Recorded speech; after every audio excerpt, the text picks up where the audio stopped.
మంత్రివర్గ సమావేశం జరుగుతుండగా ఎమ్మెల్సీ షేక్ సాబ్జీ మరణ వార్త తెలుసుకున్న సీఎం వైఎస్ జగన్. మంత్రివర్గ సమావేశం జరుగుతుండగా ఎమ్మెల్సీ షేక్ సాబ్జీ మరణ వార్తను సీఎం వైఎస్ జగన్మోహన్ రెడ్డి తెలుసుకున్నారు. రోడ్డు ప్రమాదంలో సాబ్జీ మరణం పట్ల దిగ్భ్రాంతి వ్యక్తం చేశారు ముఖ్యమంత్రి మరియు మంత్రివర్గం. సాబ్జీ మృతికి సంతాపం తెలియజేస్తూ 2 నిమిషాల పాటు మౌనం పాటించారు కేబినెట్ సభ్యులు.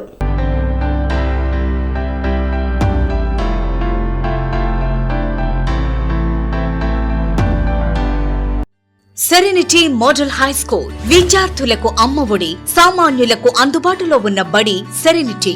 మేడ్చల్ జిల్లాలో మేటిగా నిలిచి సాటిలేని ఫలితాలను సాధిస్తున్న #1 స్కూల్ సెరెనిటీ. మా ప్రత్యేకతలు ప్రతి విద్యార్థి పట్ల వ్యక్తిగత శ్రద్ధ, activity based learning and digital classrooms, computer lab, 100% ఫలితాలు, sports and cultural activities, yoga, abacus మరియు Vedic maths education. Please visit Serenity Model High School, Nagaram. Admissions are in progress. Call 040-271-46899 and 040-271-48699.